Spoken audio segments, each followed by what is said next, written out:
Kejadian pasal yang ke-18.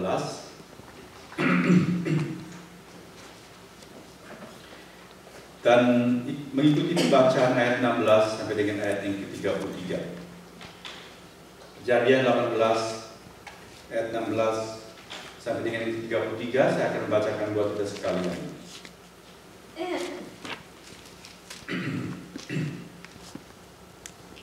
Ayat 16. Lalu berangkatlah orang-orang itu dari situ dan memandang ke arah Sodom, dan Abraham berjalan bersama-sama dengan mereka untuk mengantarkan mereka. Berpikirlah Tuhan, apakah aku akan menyembunyikan kepada Abraham apa yang hendak kulakukan ini? Bukankah sesungguhnya Abraham akan menjadi bangsa yang besar serta berkuasa, dan oleh dia segala bangsa di atas bumi akan mendapat berkat. Sebab aku telah memilih dia, supaya diperintahkannya kepada anak-anaknya dan kepada keturunannya, supaya tetap hidup menurut jalan yang ditunjukkan Tuhan, dengan melakukan kebenaran dan keadilan, dan supaya Tuhan memenuhi kepada Abraham apa yang dijanjikannya kepadanya. Sesudah itu berfirmanlah Tuhan, sesungguhnya banyak keluh kesah orang tentang Sodom dan Gomora, dan sesungguhnya sangat berat dosanya. Baiklah aku turun untuk melihat apakah benar-benar mereka telah berkelakuan seperti keluh kesah orang yang telah sampai kepadaku atau tidak. Aku hendak mengetahuinya. Lalu berpalinglah orang-orang itu dari situ dan berjalan ke Sodom. Tetapi Abraham masih tetap berdiri di hadapan Tuhan. Abraham datang mendekat dan berkata, apakah engkau akan melenyapkan orang benar bersama-sama dengan orang fasik? Bagaimana sekiranya ada 50 orang benar dalam kota itu? Apakah engkau akan melenyapkan tempat itu dan tidak akan engkau mengampuninya karena ke-50 orang benar yang ada di dalamnya itu? Jauhlah kiranya daripadamu untuk berbuat demikian, membunuh orang benar bersama-sama dengan orang fasik, sehingga orang benar itu seolah-olah sama dengan orang fasik. Jauhlah kiranya yang demikian daripadamu. Masakan hakim segenap bumi tidak menghukum dengan adil? Tuhan berfirman, jika aku dapati 50 orang benar dalam kota Sodom, aku akan mengampuni seluruh tempat itu karena mereka. Abraham menyaut, sesungguhnya aku telah memberanikan diri berkata kepada Tuhan, walaupun aku debu dan abu. Sekiranya kurang 5 orang dari ke-50 orang benar itu, apakah engkau akan memusnahkan seluruh kota itu karena yang 5 itu? Firman-Nya, aku tidak memusnahkannya jika aku dapati 45 di sana. Lagi Abraham melanjutkan perkataannya kepadanya, sekiranya 40 didapati di sana. Firman-Nya, aku tidak akan berbuat demikian karena yang 40 itu. Katanya, janganlah kiranya Tuhan murka kalau aku berkata sekali lagi, sekiranya 30 didapati di sana. Firman-Nya, aku tidak akan berbuat demikian jika aku dapati 30 di sana. Katanya, sesungguhnya aku telah memberanikan diri berkata kepada Tuhan, sekiranya 20 didapati di sana. Firman-Nya, aku tidak akan memusnahkannya karena yang 20 itu. Katanya, janganlah kiranya Tuhan murka kalau aku berkata lagi sekali ini saja, sekiranya 10 didapati di sana. Firman-Nya, aku tidak akan memusnahkannya karena yang 10 itu. Lalu pergilah Tuhan setelah ia selesai berfirman kepada Abraham, dan kembalilah Abraham ke tempat tinggalnya. Siapakah yang belum pernah mendengar mengenai kasus Sodom Gomora yang dimusnahkan oleh Tuhan? Saya mengira bahwa kita masing-masing sudah pernah mendengar kisah ini, dan dia menjadi sebuah ungkapan tentang pemusnahan yang luar biasa dari Tuhan, sebagai suatu contoh bila Tuhan menghukum saudara-saudara. Mengapa kita perlu serius mengkaji kasus Sodom dan Gomora? Apa yang dapat kita pelajari dari catatan firman Tuhan ini? Saya pikir yang pertama-tama sangat menonjol adalah bahwa Allah mengganjar pendosa dengan hukuman yang dahsyat. Ia mencermati dan tidak pernah toleran atau membiarkan dosa. Di dalam ayat yang ke-20 dan 21, Tuhan mengungkapkan bahwa Dia hendak melihat sendiri apakah orang-orang itu betul seperti keluh kesah yang sampai kepada telinga Tuhan. Apakah berarti Tuhan tidak maha tahu? Bukan. Ungkapan ini secara bahasa manusiawi hendak memberitahukan bahwa Allah sangat serius dan juga teliti sebelum Dia menjatuhkan hukuman. Dia tidak mau dengar dari anak buahnya, dari malaikat-malaikatnya, tetapi Tuhan memeriksa sendiri, mempertimbangkan dan mengambil keputusan, saudara-saudara. Demikian satu kebenaran yang kita mengerti di sini. Kemudian serius buat kita untuk kita mengetahui apa sih sebetulnya dosa Sodom Gomora. Karena kita sudah mengetahui kisah ini, menurut kita umumnya, apa itu sebetulnya dosa Sodom dan Gomora sampai Tuhan memusnahkan mereka? Apa, saudara-saudara? Sebagian umumnya menganggap karena mereka melakukan dosa homoseksual. Umumnya orang menganggap atau berpandangan bahwa Sodom dan Gomora dimusnahkan itu karena imoralitas mereka, karena kehidupan yang amoral dalam kehidupan seksual. Tapi marilah kita melihat Yeskiel pasal 16. Kita tidak usah buka, saya akan bacakan buat saudara, buat kita sekalian. Yeskiel 16 ayat 49 dan 50. Firman Tuhan dikatakan oleh Nabi Yeskiel, inilah kesalahan Sodom. Saudara perhatikan. Apa itu kesalahan Sodom? Kecongkakan. Dalam bahasa Inggris diterjemahkan arogan, arogansi, kecongkakan, makanan yang berlimpah-limpah, dan kesenangan hidup. Tetapi ia tidak menolong orang-orang sengsara dan miskin. Mereka menjadi tinggi hati dan melakukan kekejian di hadapanku, kata Tuhan. Maka aku menjauhkan mereka sesudah aku melihat itu. Saudara perhatikan, menurut Nabi Yeskiel tidak disebut sama sekali mengenai dosa imoralitas seksual itu. Tapi disoroti adalah arogansi, kepongahan, kecongkakan. Karena apa?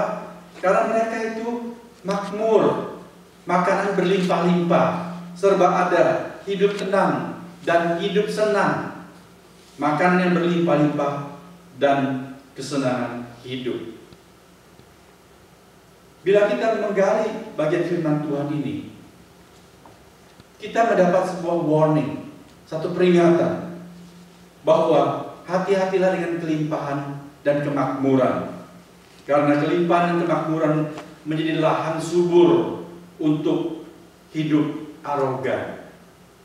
Kemudian meninggalkan Tuhan dan berkanjang dalam dosa. Bila kita sempat membaca sejarah kerajaan-kerajaan di dalam dunia ini, kemudian kebudayaan-kebudayaan yang musnah. Saudara lihat seperti kerajaan Kekaisaran Romawi, itu kekaisaran yang luar biasa. Dia menjajah seluruh dunia. Dari Asia, Eropa, sampai Afrika. Apakah itu tidak luar biasa? Bagaimana kekaisarannya begini hebat bisa bangkrut dan musnah? Itu adalah karena kemakmuran yang berlimpah-limpah. Ketika mereka sudah begitu serba cukup, keadaan tenang, begitu sukses dan jaya, hasilnya adalah kesombongan, kemudian hidup berfoya-foya. Memang akhirnya ujung-ujungnya melakukan kejahatan-kejahatan yang amoral. Seperti di Kekaisaran Romawi juga mereka melangsungkan homoseksualitas dan sebagainya. Itu karena apa? Karena ketika kehidupan semua sudah serba makmur, rasanya apalagi yang mau dicoba ya? Mereka menikmati apa yang bisa dinikmati. Makan sepuasnya. Bagaimana bisa berpuas? Oh, makan begitu banyak, tapi sudah kenyang. Mereka pergi ke kamar mandi, menggiling-giling tenggorokan dengan bulu, supaya seluruh makanan di lambung itu ditumpahkan melalui muntah. Sudah kosong lambungnya, makan lagi. Berpesta pora, mencari kepuasan, hedonisme seperti itu. Lalu dalam kehidupan seksual yang normal, laki-laki dengan perempuan, suami dengan istri, kok rasanya begitu-begitu saja. Coba segala macam yang aneh-aneh. Di dalam surat Roma, Paulus mengatakan, para suami timbul nafsunya kepada sesama jenis laki-laki, dan para istri juga melakukan dosa-dosa seperti itu. Jadi mula pertama bukan dosa seksual, tetapi keadaan yang makmur, berlimpah-limpah, hidup serba cukup. Lalu seperti kata firman Tuhan, kalau sudah makmur seperti itu, biasanya manusia berkata, siapa itu si Tuhan? Aku nggak butuh dia. Buat apa aku berdoa? Semua sudah serba ada. Orang-orang yang hidup susah, mana sempat pikir yang aneh-aneh, bukan? Ya, hidup sudah bisa lewat sehari demi sehari, sudah bersyukur. Betul saudara-saudara. Tapi kalau keadaan sudah berlimpah-limpah, hati-hati. Daud jatuh ke dalam dosa. Kapan dia jatuh dalam dosa? Apa ketika dia sibuk berperang, banyak ancaman, keadaan masih belum menentu? Bukan. Alkitab memberitahukan pada musim perang itu. Mereka perang pada musim-musim tertentu ketika cuaca bagus, ya musim summer begitu mereka berperang. Tapi Daud sudah tidak memimpin peperangan. Karena apa? Musuh yang ada itu sudah kelas-kelas teri. Gak perlu Daud sendiri memimpin. Cukup jenderalnya saja dikirim. Daud sudah tenang, adem ayem. Dalam keadaan yang makmur, tentram itu, Daud jatuh dalam dosa.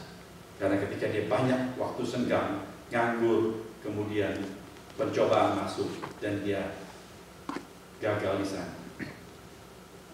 Apa kita tidak hidup dalam keadaan yang sama seperti keadaan Sodom Gomora sekarang ini? Betul saudara-saudara, keadaan yang serba tenang.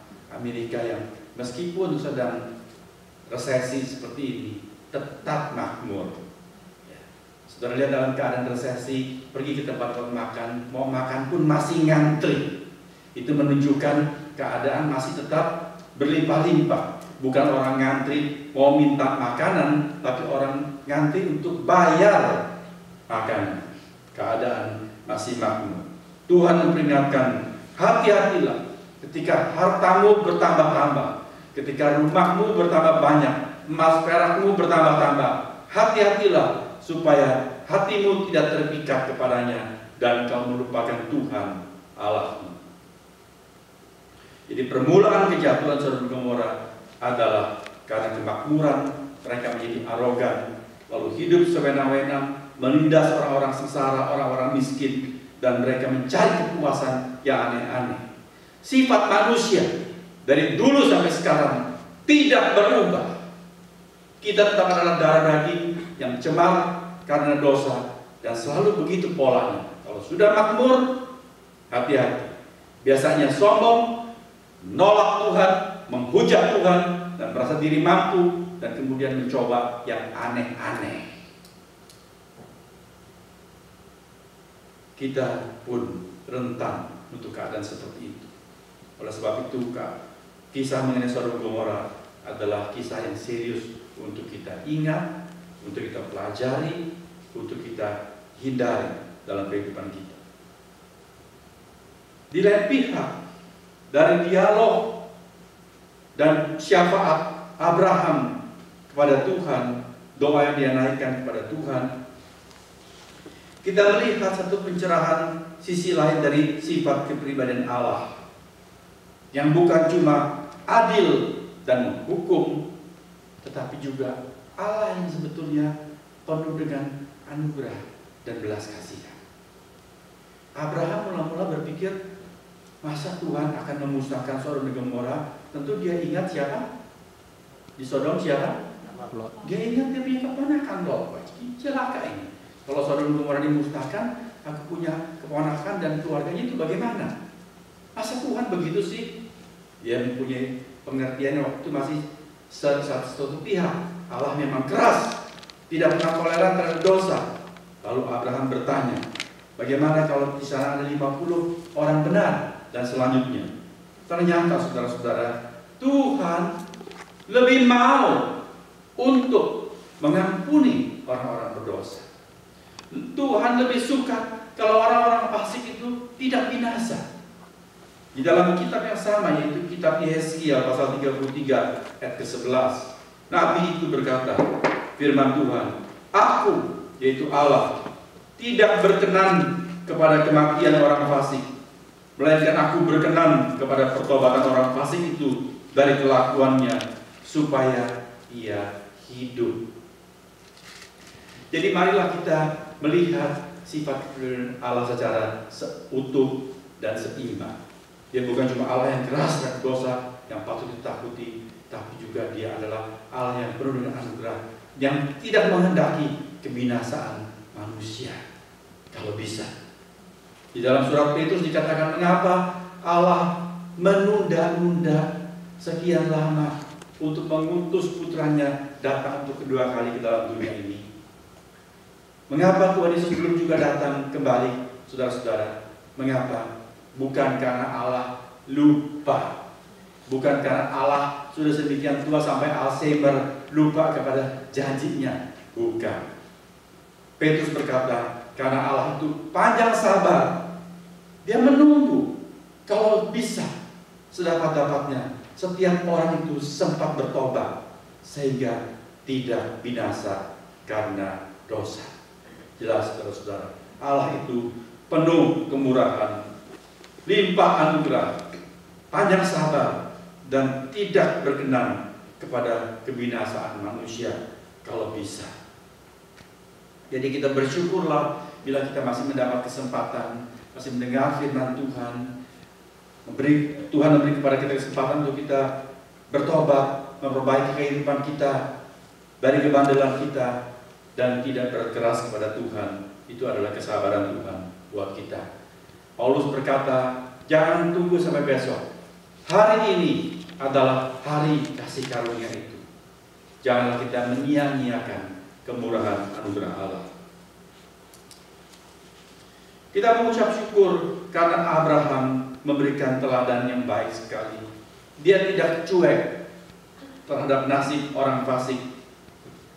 Ketika Allah memberitahukan Allah akan membinasakan Sodom dan Gomora, Abraham tidak berkata, haleluya, puji Tuhan, untungnya dulu aku suruh Lot dulu yang memilih. Ya, bukan aku. Lalu Lot milih di sana. Untung aku tidak tinggal di situ. Ya. Sebab yang dibinasakan kan yang di seberang sana, bukan di sini. Tidak. Abraham tidak cuek, meskipun bukan dia yang mengalami.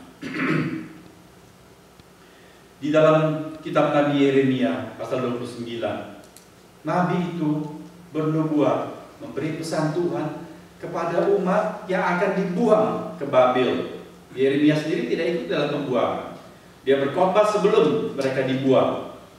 Yeremia memperingatkan mereka pesan Tuhan. Nanti kalau kamu sudah di sana, di negeri tempat aku buang, di negeri tempat penjajah, negeri yang menjajah mereka, Yeremia berkata, usahakanlah kesejahteraan kota atau negeri tempat tinggalmu itu.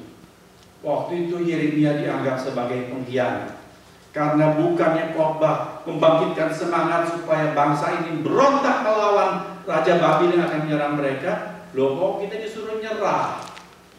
Malah disuruh mengusahakan kesejahteraan buat negeri itu. Gimana sih? Akhirnya Yeremia sempat dibuang ke sumur dan dia terancam nyawanya karena dia mengkhotbahkan hal yang menurut mereka ini aneh. Tetapi Tuhan berkata, aku akan membuang kamu. Anyway, kamu akan dibuang ke Babil. Nanti kalau kamu tinggal di sana, usahakanlah kesejahteraan kota atau negeri tempat kamu tinggal. Dan berdoalah untuk kota itu kepada Tuhan. Sebab apa? Sebab kesejahteraannya adalah kesejahteraan.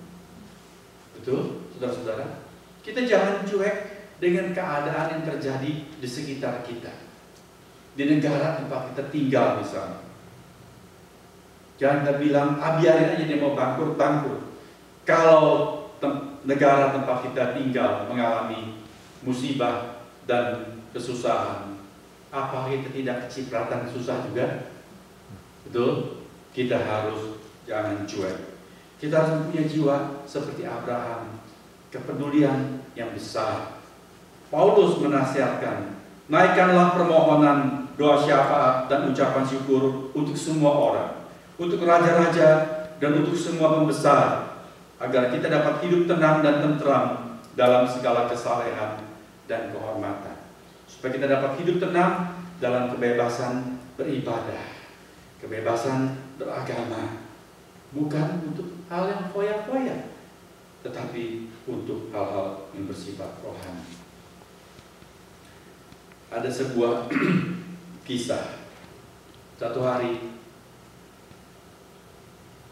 satu keluarga tikus yang tinggal di rumah petani, yang sembunyi di rumah petani, melihat petani pulang dari pasar bawa satu bungkusan. Jadi si tikus-tikus ini ngintip apa yang dibawa gerangan. Mungkin makanan yang enak-enak buat nanti malam kita icipi. Tapi ternyata yang dibungkus itu apa? Perangkap tikus. Pakai per yang jebret. Jadi tikus ini kayak bilang, celaka, ini malapetaka buat kita. Dia keluar dan dia bertemu dengan ular. Dia bilang, ular, gawat sekali. Apa yang gawat? Petani ular bawa perangkap tikus. Ular bilang, itu kan urusan kamu, bukan urusanku. Sedangkan Megan kecil bisa berkata kepada Sasa, "It's not my problem, it is your problem."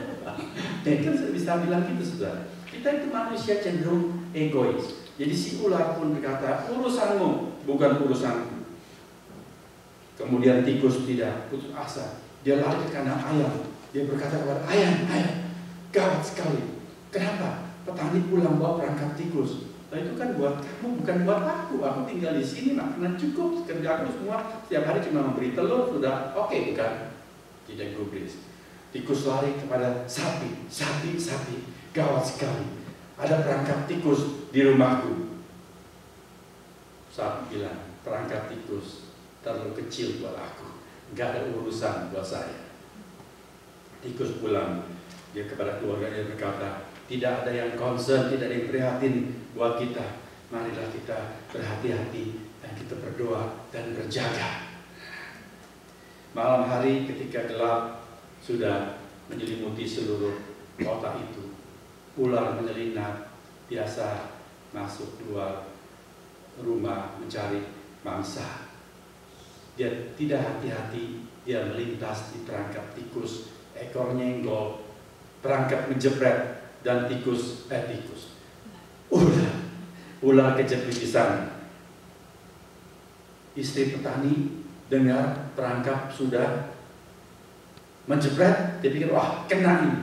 Dia datang dengan pelita mau lihat tikus kejepit di perangkap. Waktu dia mendekati perangkap itu, ternyata bukan tikus, tetapi ular. Dan ular melagut, ular yang sangat beracun.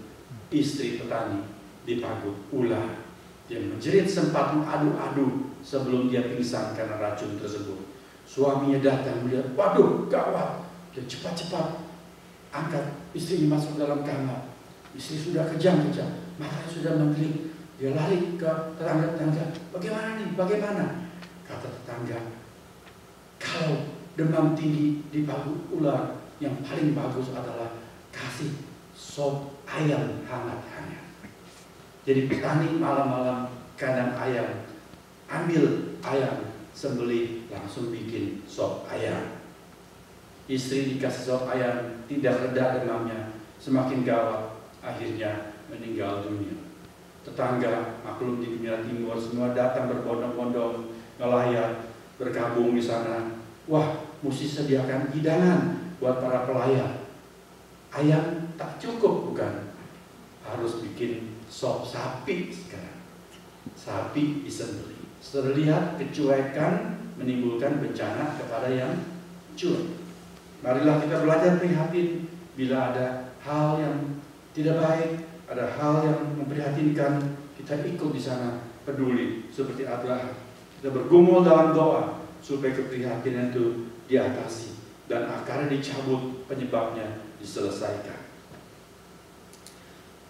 Sekarang kita melihat mengapa Sodom dan Gomora dibinasakan atau menjadi binasa. Tadi kita sudah melihat karena Sodom Gomora sendiri dalam kemakmuran menjadi arogan, kemudian berpuas-puas dan melakukan berbagai macam kejahatan sampai Tuhan katakan sudah cukup takarannya, mesti dimusnahkan. Tetapi di sisi lain, apa yang membuat Sodom dan Gomora tidak terhindarkan dari nasib mereka harus dibinasakan, dimusnahkan oleh Tuhan? Dari doa siapa? Abraham. Abraham mula-mula berpikir, kalau ada 50 orang benar, bagaimana Tuhan? Tuhan katakan, kalau ada 50, aku spare tempat itu, aku tidak musnahkan karena yang 50 orang benar. Tapi Abraham yang sudah dengar dan kenal kejahatan Sodom dan Gomora, dia tahu kebanyakan itu 50. Dia bargain, dia turunkan 5. Bagaimana kalau 45 Tuhan? Tuhan ternyata oke, ikuti standar itu. Mau 45 oke, 40 oke, 30, 20. Sampai Abraham pikir gak ada lah, mungkin 10. 10 itu siapa, saudara-saudara? Menurut para penafsir, kemungkinan di dalam benak Abraham, dia membayangkan keluarga Lot. Ada penafsir mengatakan keluarga Lot itu 10. Jadi kita Kejadian pasal 19, Lot suami istri, kemudian malaikat berkata, ya, keluarlah kamu dengan seluruh kaummu, menantumu atau anakmu laki-laki. Oh, jadi Lot punya anak laki-laki, at least 2 kata penafsir. Jadi sudah 4, oke. Kemudian tambah anakmu perempuan. Ada berapa anak perempuannya? Menurut penafsir ada yang mengatakan mungkin ada 2 anak perempuan yang sudah menikah, ada 2 yang belum. Jadi plus menantu-menantunya total itu ada 10 semuanya. Jadi Abraham berharap ada 10 orang ini. Diharapkan Lot satu keluarga semua baik-baik 10. Tetapi kita melihat ternyata tidak. Semuanya tidak seperti yang diharapkan oleh Abraham. Mengapa Sodom dan Gomora tidak bisa dihindari dari pemusnahan? Orang yang bijaksana mengatakan, saudara-saudara, Sodom Gomora binasa bukan semata-mata karena kejahatannya sendiri, tetapi karena ketiadaan jumlah orang benar yang cukup. Dikatakan, not the presence of evil, but the absence of good men that brings God's judgment. Sodom Gomora. Apakah ini bukan kata-kata yang penuh dengan hikmah? Sodom dan Gomora sebetulnya masih mempunyai satu harapan. Apa harapannya? Kalau ada orang-orang benar yang berperanan, yang berfungsi. Di sana ada Lot. Lot itu mengenal Allah yang benar karena dia ikut Abraham, dia mengenal Yehova. Bukan.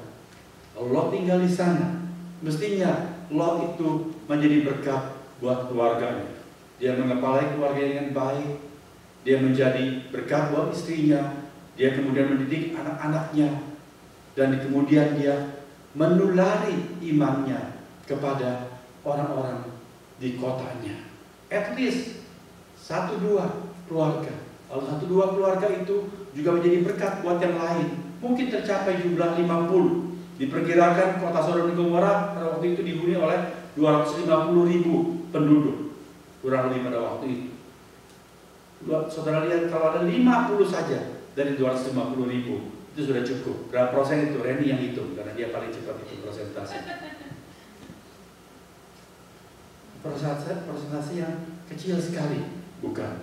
Sudah cukup untuk menjadi berkat. Tetapi karena ketiadaan jumlah orang benar yang cukup, dan orang benar tidak berfungsi. Orang berdosa tidak punya harapan sama sekali. Dan karena bencana kota itu, Lot sendiri juga mengalami banyak kesusahan. Lot bukannya menjadi berkat, dia sendiri hidup sama juga tidak karu-karuan. Meskipun dia tidak bukan berdosa, tapi pola pikir dan falsafah hidup Lot itu sudah kacau balau.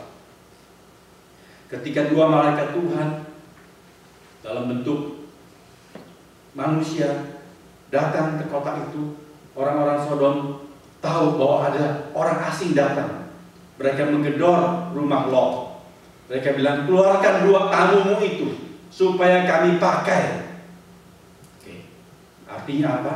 Mereka mau, istilah yang sebelah kita mau sodomi dua pria asing itu. Lalu Lot bilang apa? Janganlah. Kita kan orang timur, budaya kita harus menyambut tamu, bukan? Ini adalah tamuku. Aku harus jaga mereka. Aku harus servis mereka baik-baik. Tapi aku punya dua anak perempuan yang belum mengenal laki-laki. Ambillah dua anak perempuanku dan perbuatlah semau kamu. Saudara lihat, ayah macam apa ini Lot? Jadi Lot sudah mempunyai konsep, jangan dua tamuku ini laki-laki jangan kamu ganggu. Kalau kamu mau pakai dua anak perempuanku, kalau perempuan tidak apa-apa. Saudara lihat, ini sudah kacau sekali Lot ini. Kemudian ketika mereka melarikan diri, karena malaikat bilang, cepat pergi, kita akan musnahkan kota ini. Sudah dipesan, jangan menoleh ke belakang. Lalu istrinya, karena begitu terikat kepada harta benda, baru ingat rumah mereka, aduh baru aku selesai bayar mortgage-nya, kok akan dimusnahkan. Nengoklah dia, istrinya ke belakang, menjadi tiang garam. Kemudian ketika mengungsi ke pegunungan itu, tinggal Lot dengan dua anak perempuannya yang belum menikah. Apa yang terjadi? Dua anak perempuan berkata, semua laki-laki sudah tewas. Kita sendiri belum sempat menikah. Bagaimana nanti kita nggak ada keturunan? Lalu, maaf saudara-saudara, Alkitab mencatat apa adanya. Mereka membius ayahnya dan malam hari bergiliran. Kakak lebih dulu tidur dengan ayahnya. Besoknya adiknya tidur dengan ayahnya. Saudara lihat, tindakan kacau sekali keluarga ini. Karena mereka bukannya berfungsi menjadi berkat, tapi mereka malah sangat mundur dalam kehidupan rohani dan akhirnya menuai bencana buat diri mereka sendiri.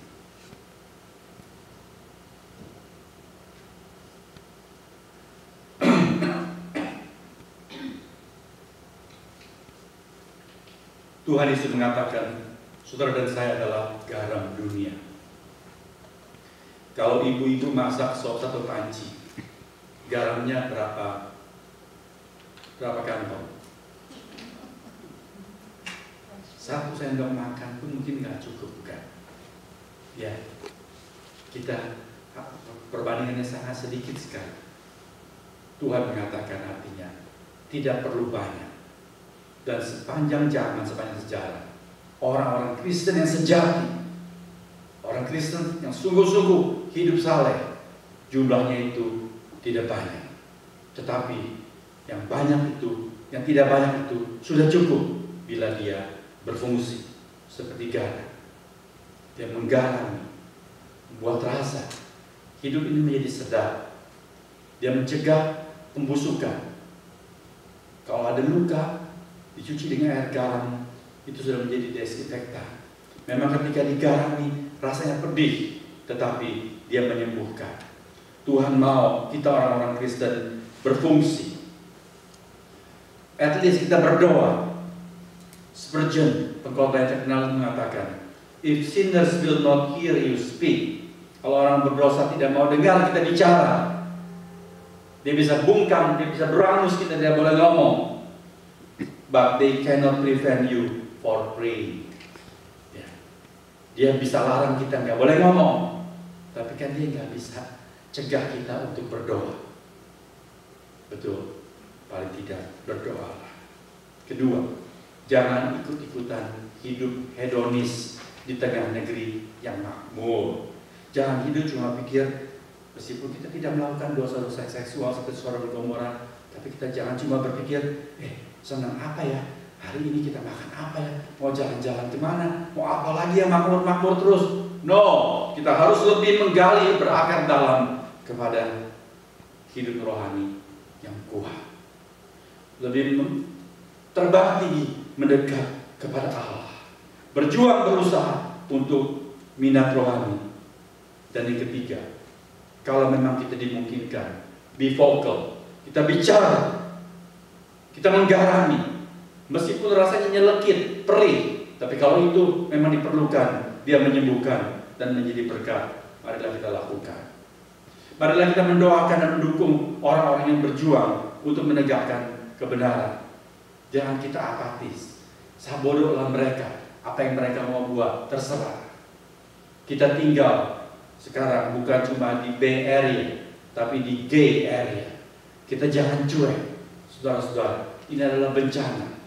Kalau sejarah sudah membuktikan bangsa-bangsa yang hidup berkaca dalam dosa seperti itu akhirnya musnah. Kalau Amerika tidak bertobat, dia juga menunggu gilirannya. Karena hukum itu polanya selalu sama, terjadi seperti itu, saudara-saudara. Marilah kita jangan cuek. Kita hidup tidak berapa lama lagi, tidak tahu. Kita hanya paling tidak 70-80 tahun kalau kita kuat. Tapi anak cucu kita masih hidup di negeri ini. Jangan kita tidak peduli. Marilah kita menjadi orang benar yang bukan cuma bereksistensi, tetapi kita menjadi orang benar yang berfungsi. Amin, saudara-saudara. Kiranya Tuhan memberkati kita dan anak cucu kita. Amin.